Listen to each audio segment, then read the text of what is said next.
out and bring somebody else from Europe to live in our houses. I don't care about a Palestinian state, I care about my mother's house. I want my mother's house, and I want my father's land, and I want every Palestinian to return home. Every single Palestinian to have the right to exercise his or her right to return home. And that's why our struggle is about uprooting Zionism from our land in order to regain it, to restore our rights. And the Palestinian liberation movement should be about this. A Palestinian movement is not sacred by itself. A Palestinian leader, whether he is Yasser Arafat or Ahmed Yassin or whatever, is not sacred by himself. These are movements, projects, and individuals. They may do right, they may do wrong. What matters is the idea. The idea is sacred, and the idea is that there is no place for Zionism in Palestine. This is the idea. So when the PLO was created in 1964, the Palestinians were very happy. Oh, now we have an organization that will liberate our land. And then we realized soon afterwards that this was merely an organization controlled by the Arab countries in order to absolve themselves from the responsibility of liberating Palestine. So in 1965, Fatah came to existence. And we were very happy, and we all embraced Fatah. Fatah became our leader, because Fatah said, we are going to liberate the whole of Palestine, every single bit of it. 10 years later, around 1974, Fatah decided to change its mind and started thinking about establishing a Palestinian state on any piece of land that can be liberated or given to the Palestinians.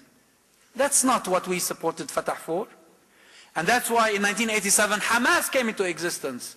And now Hamas is saying, Zionism has no place in Palestine, so we support Hamas. If, God forbid, Hamas changes its mind, we will not continue to support Hamas. We will support the idea, and somebody else will come to defend the idea. So for you, what you support is the idea, and not the movement or the person or the individual. If the person is making sacrifices, is continuing the struggle, is not giving up, is not making concessions, then by all means, they deserve to be commended, they deserve to be supported. But if they change their mind, we should never make the mistake that some people made earlier, saying, we accept whatever the Palestinians accept. What do you mean you accept whatever the Palestinians accept? Suppose the Palestinians go mad. Suppose the Palestinians get defeated. Truth doesn't change. There will always be somebody else who will carry the banner and will continue. And this is what Allah subhanahu wa ta'ala tells us in Al-Quran. وَإِن تَتَوَلَّوْا يَسْتَبْدِلْ قَوْمًا غَيْرَكُمْ.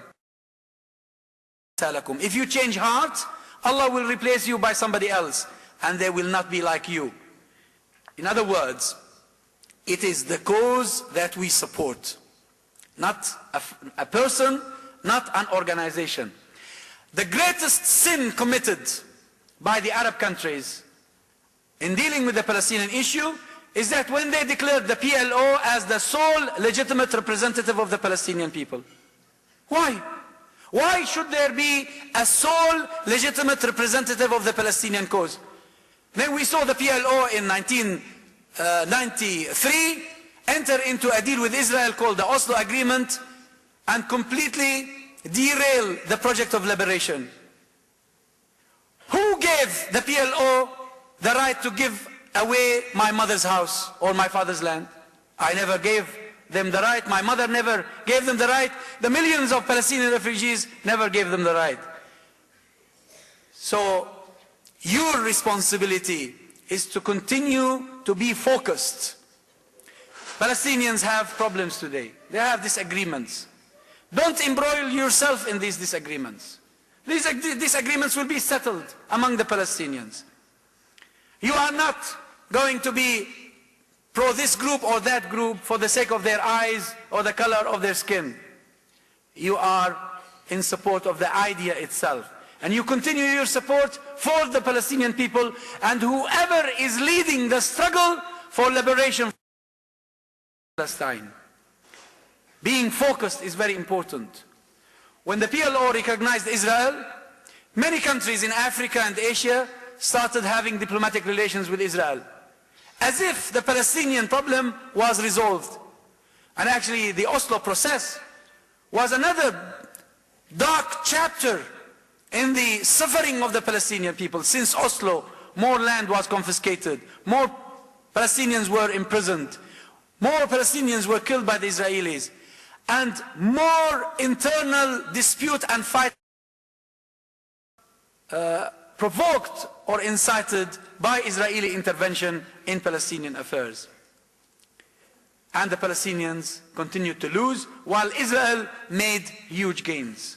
And this leads to the other point, which is our attitude vis-à-vis Israel as a state or Israel as an entity. We should remain steadfast and determined to boycott Israel in every possible way we can. Boycott Israel and boycott companies that are known to be direct supporters of Israel. And of course here a word of caution: if you make a very long list of companies, then people will not be able to boycott anything. So you need to be very specific, very focused. There are companies, there are firms that are owned by Israel or that are publicly supportive of Israel. These are the ones that we have to have a short list of and boycott. We need to urge governments in the Muslim world to boycott Israel and not to enter into normalization processes with it. And here in Malaysia, I would urge the Malaysian government, and I would urge you to urge the Malaysian government to join the camp within the Muslim world that is truly supportive of Palestinian rights. Now we have important countries like Turkey, like Iran, like Syria, probably more distant than the Palestinian region itself, countries like Sudan, maybe Libya, who are seeming to form a camp in opposition to the camp that calls itself the moderate camp. A moderate camp believes that we are incapable of achieving victory against Israel, that the world order is so powerful that we simply must accept whatever is dictated to us. The moderate camp does not believe that Allah is capable of changing things overnight. The moderate camp is the camp of capitulation and surrender.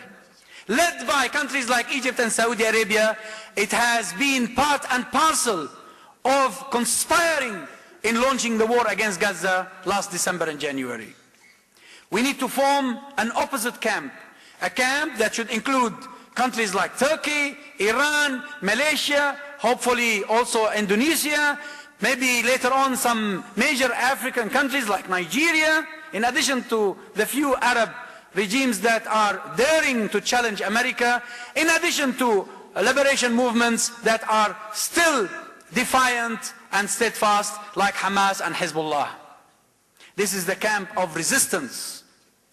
And it is about time that we don't shy away from supporting that camp and forget all the nonsense about the Palestinian issue in order to spread Shiism in Palestine. That's total propaganda made by America, Israel, the PLO, the Palestinian Authority, and the Egyptian government in the region.